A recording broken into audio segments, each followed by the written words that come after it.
What's up, everybody? It's Aaron here, Franchise Tag Fantasy Football Podcast, along with my good friend Ray. We're back for another week of fantasy football talk. So as always, please be sure to like, subscribe, hit the notification bell so you know every time that a video we upload comes up. And please leave a comment. We want to hear how you guys are doing. So without further ado, we are going to do our episode 8 tight end temperature checks. As always, half-point PPR scoring format. We're going to cover the top 12 tight ends from the 2020 fantasy football season. What's up, Ray? Well, I looked over this list before I, sent it over to you, and I threw up a little bit, cried a little bit. It's after the first 3 or 4 tight ends, guys, it drops off drastically. So, gross. But I will say that after listening to this show, it will solidify our earlier take of taking that premium tight end early. You're going to hear a couple numbers in here. You're going to be like, what even happened at the tight end position? Were they even playing football? Like, he didn't fall into the end zone a couple times. What happened? So, let's get this started. Let's get this kicked off with Travis Kelce at number 1, obviously. He finished as a receiver 4, so you knew that he was going to be pretty high on this list right off the bat. But 207 points total. That's a lot of points. 15 specifically games? Receiver 4. 15 games with a 13.9 average per game.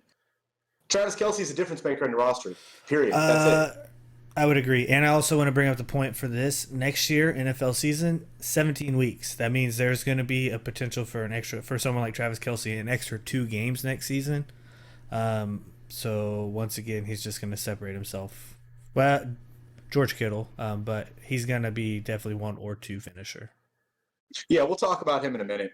There's not really much else you want to talk about Travis Kelce, except for the fact that I'd like to just say, if you have him in a dynasty, you're going to start seeing regression maybe after this year. Maybe start thinking about moving him for that Kansas City fan in your league or that guy that's really high on Travis Kelce. Maybe try and pawn him off, after next year and see if you can get something real nice to come back on it. If you're in Dynasty, we talked about it last week too. If you have a good, the 104 through 7 and you're good on running backs, maybe look at drafting Kyle Pitts, see how it goes. You got at least a couple more years worth of Travis Kelce. For sure, probably one really good season next year, and then after that he might regress a little bit, but he'll still be a top 10 tight end even when he takes a step down, because then everyone else will just catch up to him. Yeah, I don't mean to say like he's going to take a step down, he's not going to be in the top 10, because you're going to see on this list, it doesn't take a lot.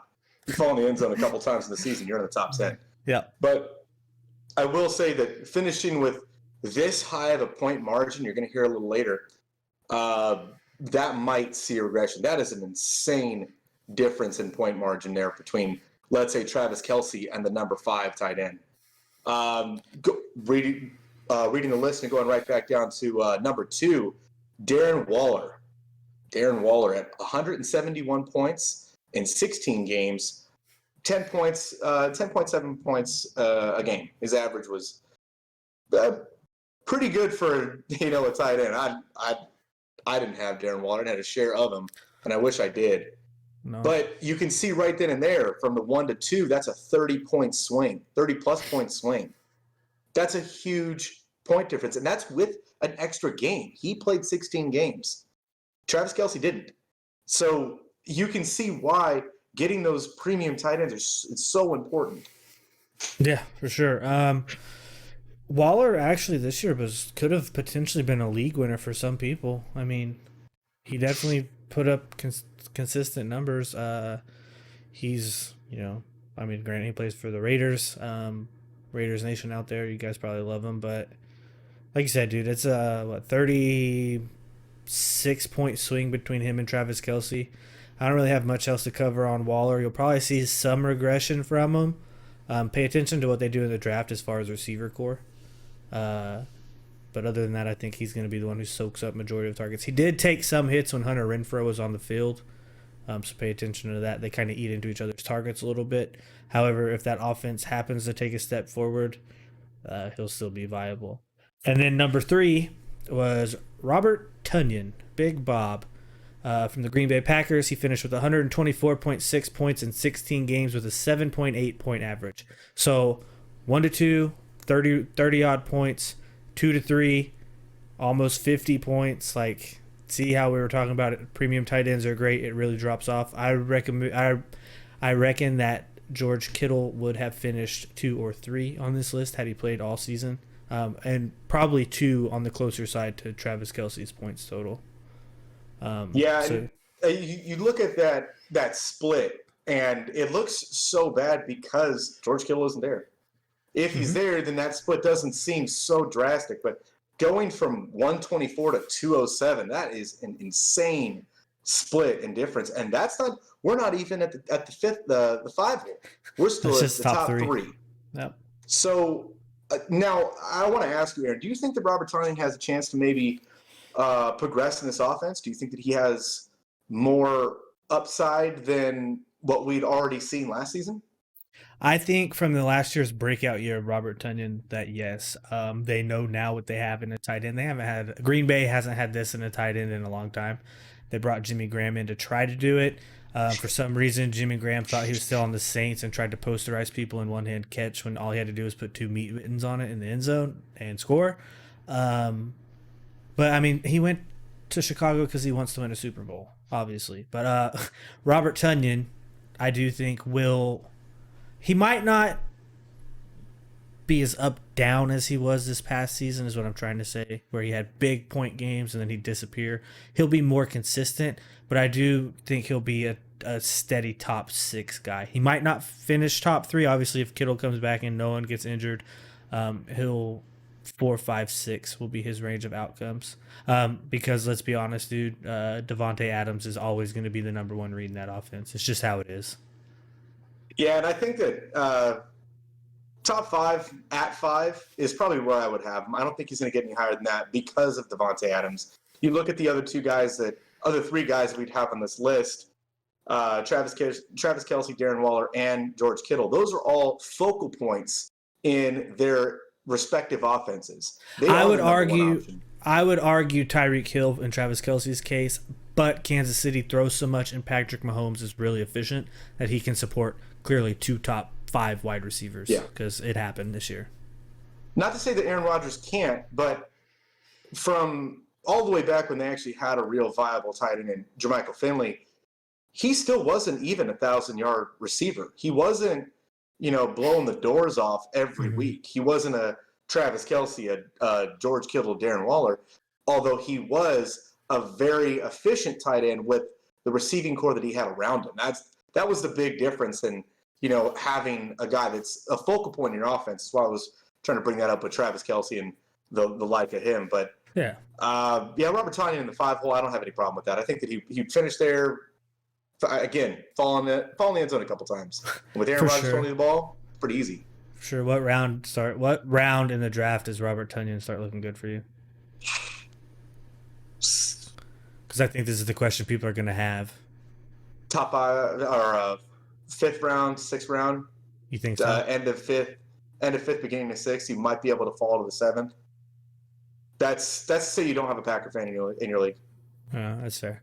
That's fair. I don't know. I don't see him falling past 7 because I don't think it's a secret to know that if you have a good tight end, it helps you out a lot down the road. So you might get lucky, but I doubt it because if you look at the point spread, if anybody's opening their eyeballs and looking at this point spread, you're like, we need to get some of that the top of that list work, nothing past number 4.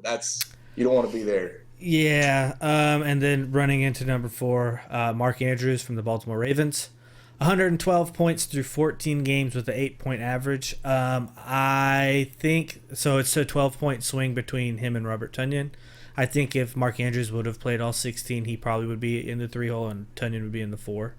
Who knows? He could have had 2 bust games that bring him about even. You know what I mean? It could have really not mattered. But we've talked about it before. I'll talk about it again.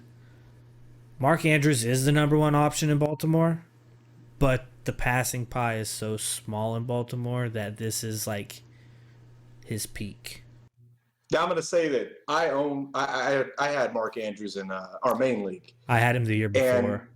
yeah. I'll tell you right now that the hits and misses games that you're talking about, that you're referring to, it had a lot to do with drop passes too. He jumped a lot of touchdowns, a lot. I know. In games that I needed this man to be awake and catching the ball, not with his elbows. I needed this man, and he let me down so many times. And he's sensitive subject. It's like you said, man. He gets hit on those seam routes or in the end zone, or even on the 1 yard line where dude is gonna truck a corner or a safety that come over the top to try to help for a touchdown. But he just literally they hit him in the hands and he'll just drop them.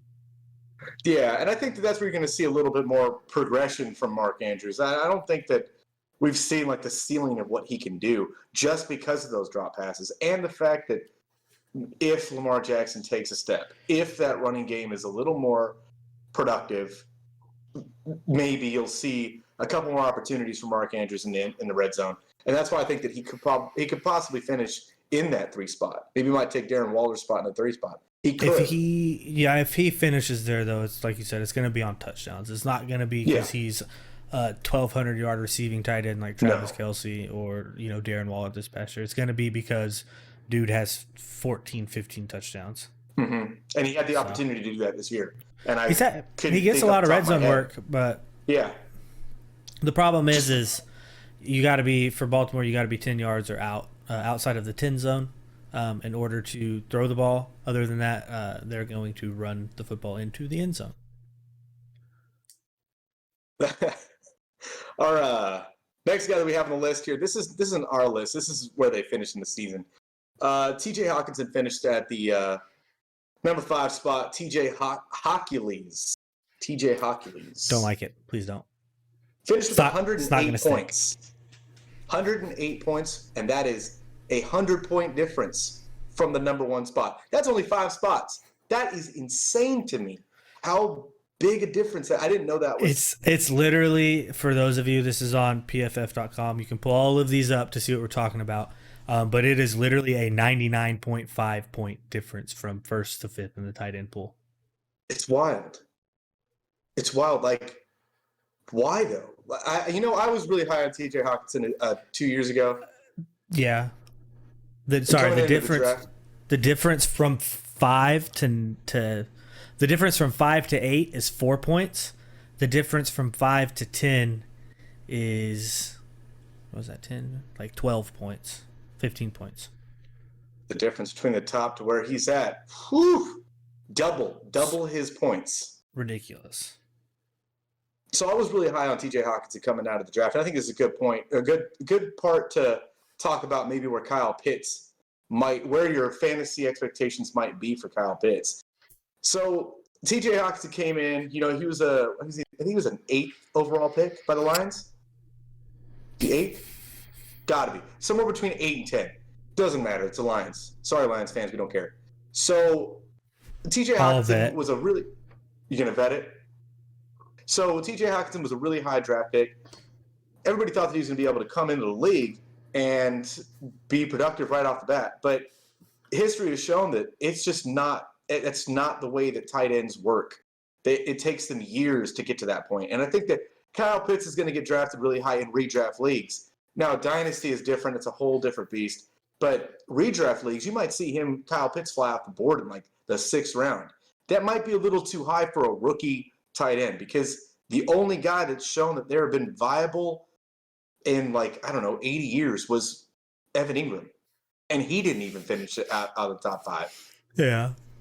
As the best rookie season for a tight end. He didn't finish in the top 5, or maybe he finished at 5. Yeah. TJ Hockenson was drafted 8 by Detroit. You're correct, in 2019. It's a good guess. And then his college teammate, Noah Fant, was drafted 20 by Denver. I think Noah Fant's a better tight end. I just think it. I feel it. I don't know. Maybe it's Madden. Is it I don't know, man. I think it might be a Denver quarterback issue for Noah Fant. Oh yeah.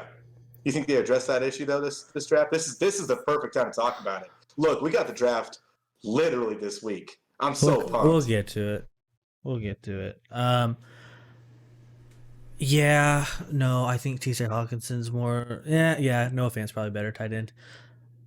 Mind you, guys, TJ Hawkinson did this on Detroit. He's going to take what I believe to be is a lesser quarterback in Jared Goff this year. So TJ Hawkinson finishing up here, I don't really see that happening. Just me though. He'll finish in the top 10. You think so? Yeah, oh yeah. I don't think. I don't know. I just don't want any piece of Detroit. I just don't want any piece of Detroit.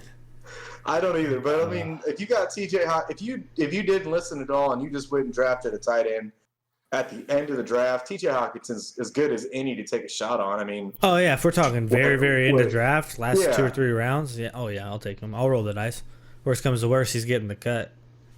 Yeah, I mean, he's a streaming option for sure, if anything else, and that's kind of what a lot of these other guys are going to be. And you're looking at this list, it's like I said, it was gross. I looked at this list and I wanted to throw up. It is pretty bad. Yeah, number 6. Number 6. Go ahead. Number 6 is Mike Gesicki. G-Sec, whatever you want to call him. I don't know how to say his name. 106 points. So like that difference right there is 108 to 106. I would imagine that in your redraft, TJ Hawkinson and Mike Gesicki are probably going to go right around the same time. There's not going to be that big a difference. But I will say that I think I would rather have TJ Hawkinson than Mike Gesicki. I think I would. Why? That's how low I am on Tua. Oh, it's a Tua problem for you, huh? That's a double Tua problem. Yeah. No thanks. I'm just if you're a Miami Dolphin, you couldn't pay me to have you on my roster. You couldn't. I don't want it. No thanks. Couldn't. I don't want Will Fuller. I don't want Devontae Parker. I don't want Mike Gesicki. Whatever running back they got, nope, no thank you. Tua, even in a double quarterback league, they were a 10 and 6 team just outside the playoffs. They were 10 and 6 because they had Ryan Fitzpatrick. They were 10 and 16 because they would finish just outside the playoffs. Who knows? Maybe Tua takes a step forward. You don't think so? No. Yeah. No. I might agree with you on that one. I was just bringing up the other side of the coin. So for number 7, we have Logan Thomas out of Washington. I'm calling Washington to win the NFC East this year. Just going to say it. Call them a shot on them. They'll lose first round of the playoffs like every NFC East team except for Philly. And yeah, he had 104 points, so that's another 2-point drop off, as we talked about earlier. 16 games played, 6.5 point average. Logan Thomas has a chance for some good red zone touchdown potential. Just don't eat into Antonio Gibson's goal line work, please. You said Gibbs season? Yeah. Yeah. Yeah, Logan Thomas, I think, that's the sleeper that I would like to take a shot on. Out of all these guys, I want a piece of Logan Thomas. I want a piece of the Washington offense. I feel like they're going to take such a step forward. And I understand that taking a step forward from what they were last season probably wasn't great, but 7-9 playoffs, baby. Hey, it ain't going to be that bad. Now, do I think you know division? Matthew Berry's happy.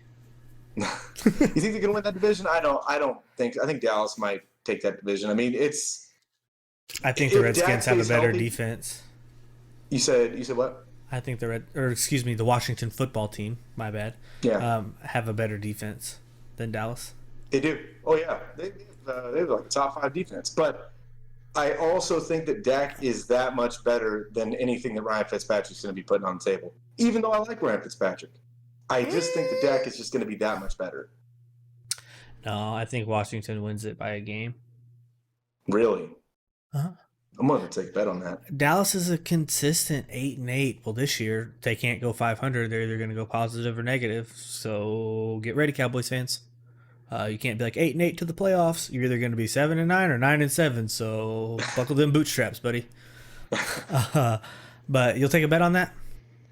Yeah, I'll take a bet on that. I'll what? Just straight up NFC East winner? Yeah. All right. I got now, if it's the football team. No, I got. As much as it pains me to say this, because my third favorite team is whoever plays against Dallas. That's my third favorite team. It's always been. I hate Dallas, but I will say that they're probably going to win that division. I can't see them not doing it. Philly finishes last, by the way. Yeah, I'm sorry, Philly fans. It's just how it's going to be. Well, maybe. I don't know. Are the Giants going to be any better? What are we betting? What are we betting? We betting you wear your hair in pigtails for an episode? Yeah, I'll bet that. Well, I got to think of yours. We'll think of yours. We'll throw it in the comments or something like that for you guys to see. You keep track of these, right? You said last time you were. Yeah, I got them on a bet board. They're there. We got 3 of them already. I can't show you right now because I'm using my phone. Yeah, no, that's fine. But if they're on a bet board, we're good. We're good. They're somewhere. I promise they're somewhere. Do you remember the bets? I don't remember them ever. Russell Wilson, Josh Herbert. Oh, yeah. Or Justin Herbert, excuse me. The second one was Kenny Golladay top 20? No, I have to look at it. Like I said, I have to pull it up. Man, I'm trying to remember these. All right, anyways.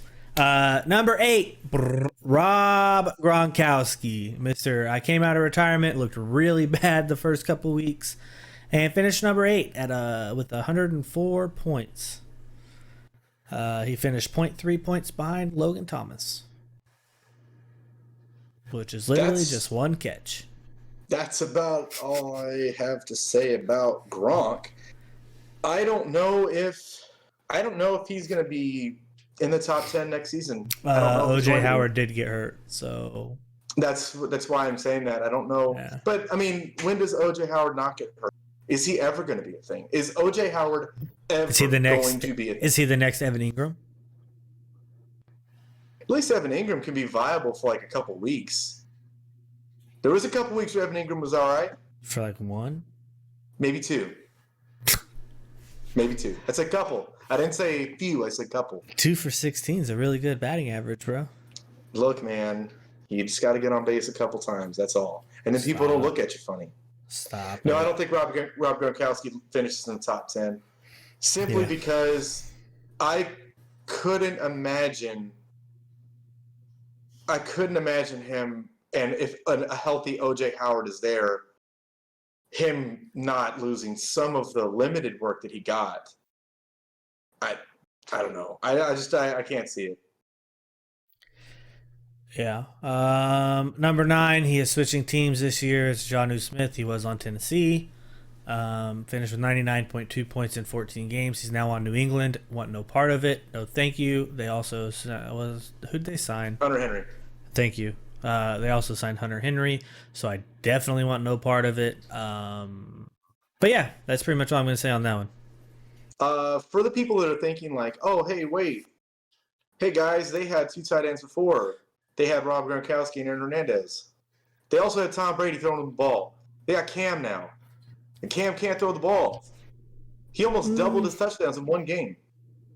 Like at the end of the season, he almost doubled all of his touchdowns in one game. It's fair. It was wild.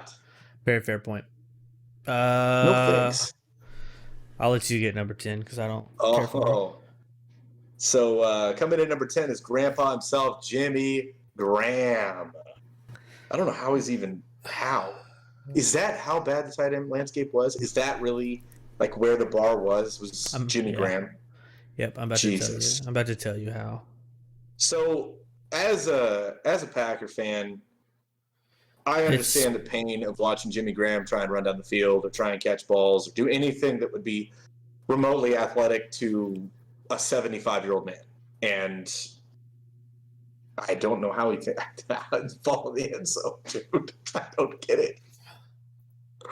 All right, I'm gonna read you 2 stat lines for the 2021 or for the 2020 season. Good. 105 receptions for 1,416 yards with 11 touchdowns. It's tight end 1. It's 100 plus receptions, 1,400 yards, 11 touchdowns. Tight end. That sounds like 207 points to me. Yeah, tight end 10, top 10 tight end, 50 receptions, 456 yards, 8 touchdowns. You see how he got to the tight end 10? I mean, I don't deny. I literally said it. He probably just fell into the end zone. That's why we're saying the tight end land. Video. Yeah, we can. Just fall in the end zone. Falling in the end zone. But so literally, guys, when we tell you premium tight ends are where it's at, this is 114 point something point difference between 1 and 10. Now Jimmy Graham could have scored another 100 fantasy points and not even finished number 1. That's insane. That's so bad. I want to bring this up because the last two, who cares? It's Hayden Hurst and Jared Cook. They don't matter. If you don't draft one of these premium tight ends in the top 5 of this bracket, all the rest of the guys are streaming options. All of them. Do you feel comfortable streaming Jimmy Graham? No. Do you want to stream Hayden Hurst? No, thanks. Did you like how Jared Cook played this whole season? No. So just listen up. Open those little eardrums. Pay attention. Draft a premium tight end. Do it. So that you don't get stuck in this nonsense. There's only 4. Just do it. Do it. Don't draft your quarterbacks in the first 4 rounds. Take a tight end somewhere in there. You need it. That's fair. On average, 40 quarterbacks have a week of, I think we talked about this, 40 quarterbacks in the NFL have a week of a quarterback one. There's only 32 starting teams.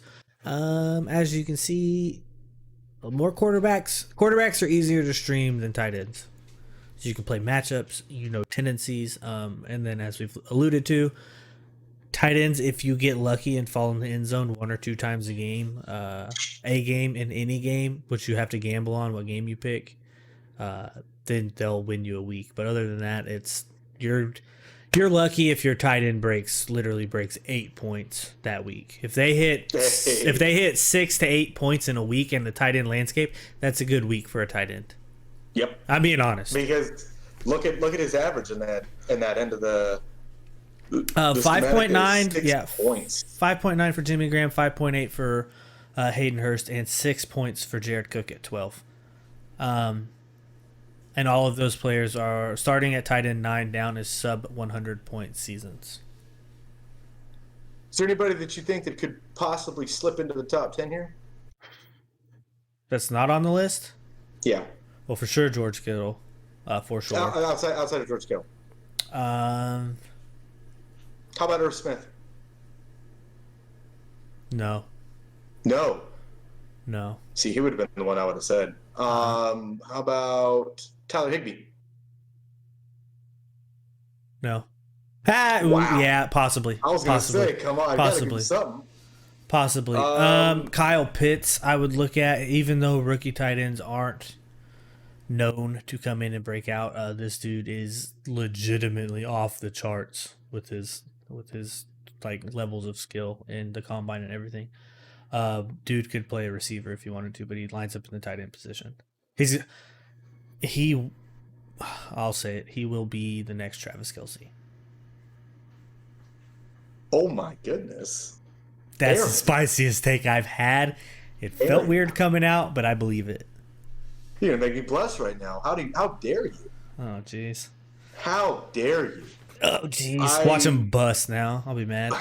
The only knock that I've seen so far, because I love looking at like the draft profile. Let me tell you, I couldn't be more excited about the draft because it's all hype. And I'm a hype man myself. I'm certified. So yes, with this part, we've spent plenty of time on tight ends. Believe me, more than they deserve. Except for you, Travis Kelce. So NFL draft starts on the 29th, runs through the 1st. That is Friday, Saturday, Sunday. For those of you who don't know, streaming on ESPN and ABC. First round is always a doozy. I love watching the first round. The second round I'll normally just have pulled up. Day 2 and day 3 I normally just have pulled up on my computer, just following along while I'm like doing homework or something. But the first round, you have to at least sit down and watch your team's pick. We got a long way to watch. I know. I'm just saying, even if you don't watch the whole thing, like watch the first top 5 picks, and then normally people are like, "Oh, cool. I'm going to wait for my team that picks at 18." You know what I mean? So, but just watch the draft, man. Thing. It's fun. I do too. It's so much fun. I like to critique teams' picks. I like a quarterback. I wouldn't know where Kyle Pitts goes, but like what I was saying, I like to look at these draft profiles, and You see, the only knock on Kyle Pitts is that he might lose work coming into a team because he's not a great blocker. He wasn't known to be. So you can learn that, though. That's it, exactly. And I think that's what is the hard part about coming into the league. And not only being, because in Florida, he wasn't being asked to block very much. He was catching a lot of passes. He was a vertical threat, similar to an Evan Ingram in his rookie year. He came in as a vertical threat. Now, Stop giving that comp. I have to, because they're literally like the same comp. Like Evan Mark Ingram, Andrews. when he, maybe, but Mark Andrews didn't have that kind of speed. No. When he came out. No, not at all. And Mark Andrews is bigger. Yeah, I know. But I see that comp, and you read the draft profile, and you're like, okay, well, he probably will lose work on early downs due to blocking situations that maybe he might not pick up right away. It's all dependent on training camp and how everything is going and what team he goes to and what's behind him. If Atlanta doesn't take him, Carolina has to. There's no way they don't. What picks Carolina? 7. 6 or 7? Atlanta's 4. I think Atlanta might take a quarterback, bro. I think they might take Mac Jones or Trey Lance. Trey Lance is probably going to fall like 10. I think that's where he could fall. But if Kyle Pitts doesn't go to Atlanta, which that's like a 50-50. I don't know if he would or not. I think he will. They have Austin Hooper still, don't they? Yeah, they're paying him a lot of money. But that's what I'm saying. If they didn't do that, then Carolina would absolutely have to take him. Absolutely. They don't have a tight end at all. Nobody. They don't have to waste the pick on a tight end. I mean, granted, he will be a game changer, but I don't think that they will. I think that's where he goes. If you had to ask me and point a gun to my head, that's where he goes. What pick did the Chargers have? I have no idea. But while he's looking that up, there are a couple other tight ends in the landscape. We don't really want to go into them because tight ends suck. But it really is super dependent on the team they go to. I think that's the key for a lot of players, but tight ends specifically, it's so dependent on the team you're going to and what the system they run and whatnot. I could see Kyle Pitts going 10 to Dallas or 13 to the Chargers. If he falls that far, absolutely. Dallas would be silly not to take him. I get that they've got that one guy that I can't remember his name. I can see his face, but I can't think of his name. Which one? He got hurt. Blake Jarwin? Yes. Blake Jarwin got hurt. Yeah. And I don't know if he's the same caliber. And then they played, was it Dalton Schultz? Yeah. Yeah. He's not the same caliber athlete that Kyle Pitts is. And like I said, it's just all going to depend on where they go. That's why right now I didn't want to kind of throw out where Kyle Pitts could even land because, I mean, if he goes to a system where he's going to be a dual tight end system, not in the top 10. I don't want any part of that. Top 10 pick? Top 10 in the tight end landscape. Fantasy football. If he goes to a dual tight end system. Oh, 2 tight ends? So like if he goes to Atlanta, I don't want any part. Yeah, I know. That's what I'm saying. I'm repeating what you say out loud, so make sure that I'm following along. I think a lot of teams will pass up on him because they have bigger needs, especially if you're in, the front half of the draft. You can't really afford to take a pick on a tight end day one, if that makes sense. In my eyes, I mean, people might see it wrong, especially a tight end, like you said, that the knock on him is he can't block very well. You're not going to waste that I'm not pick. saying that he can't block very well. He just isn't. It wasn't something that he showed in Florida because they didn't ask him to do it a lot. Yeah, I get it. That's what the draft profiles are saying all over the place, is that it's not necessarily that he can or can't do it. It's just that he hasn't shown that he can. Yeah. I personally would like to see him end up on the Chargers. I would like that. I would like that a lot. Just for your Justin. But I don't think he falls that far. He might not. Who knows? I do expect a lot of offensive linemen to go after the quarterbacks. It's probably where I think Green Bay goes to, unfortunately. Offensive lineman? Not necessarily, unfortunately. It's not a sexy pick, but it is something they need for sure. I just really wish that they would go get like a Terrace Marshall, or if Rashad Bateman is there, that's somebody I'd really like them to get. If Jalen Waddle, for whatever reason, fell and they didn't get him, I would be so upset. It would be heartbreaking. Agreed. Don't sleep on. I mean, a lot of people think that first round pick, whatever, you have to go get this dude or that dude, but Jordy Nelson, Devontae Adams, second round guys. You know what I mean? I get it, though. I mean, everyone wants the sexy, flashy skill position player, but a lot of times, offensive linemen, defensive linemen, linebackers, edge rushers, those are the guys that if you hit on them and they're getting drafted in the first round, there's probably a reason. Like, what's his name? Quentin Nelson from the Colts. That dude's played 3 seasons. He was a first round pick. He's played 3 seasons and given up 3 sacks. You know what I mean? Like, that's ridiculous. That's where you make your money. That's a game changer. Yeah, that's what I'm saying. That's a game changer. I wouldn't be okay. Look, I'm not going to be mad if I know we're getting further into Packer talk, but look, I don't care. If if you're sticking around this long, now you get to hear about our views on what the Packers should draft. But I would I would really like them to address the receiver position because they haven't done it in so long, and they don't have anything on the roster heading into after this next season. They don't have anything on contract after this season. So yeah, I know. I think they will address it for that specific reason. I would also love, excuse me to cut you off, if they would draft a cornerback to put Kevin King on the bench. That's just me. Yes, one of the two. One of the two. But they'll draft a lineman. I think they should draft a lineman personally. But maybe not necessarily. Yeah, the first 3 rounds. I was gonna say maybe not necessarily the first. Just please do something to help Aaron out. Like, just come on. That's all I'm asking. I want to bring up one last thing before we close it out. So, if you looked at a statistic to show from like 2008 or 2009, I can't remember what it was. I saw it on TikTok, where they brought out all of like the top 50, all the last 15 years. How many receivers are drafted in the top 10?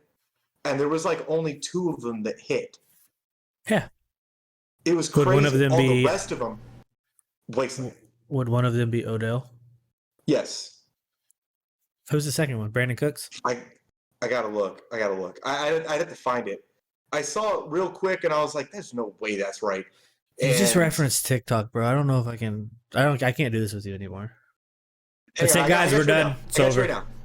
I got you right now. Hold on. I actually screenshot it just so I can because I knew that this was going to come up. So, receivers drafted in the top 15 since 2012. I'm sorry, I was a little off. I'm going to read this list off real fast. Tell me how many of them hit. Okay, keep a track in your head. Think about it right now in your head how many to actually hit, and we're going to go over it. That's why 8 years worth of data, 9 years worth of data. Yeah, 9. All right, so. Justin Blackmon, Michael Floyd, Tavon Austin, Sammy Watkins, Mike Evans, Odell Beckham Jr., Amari Cooper, Kevin White, Devontae Parker, Corey Coleman, Corey Davis, Mike Williams, John Ross, Henry Ruggs, and Jerry Jeudy. That is a disgusting list. Mike Evans. And then you can say Sammy. You can say Sammy Watkins. Go back from Mike Evans. Read the next couple. I forgot. Mike Evans, Odell Beckham, Amari Cooper. Those 3 back to back. You could say Sammy for a while. Sammy was good. Tavon Austin never panned out. Kevin White was the biggest draft bust I think I've known.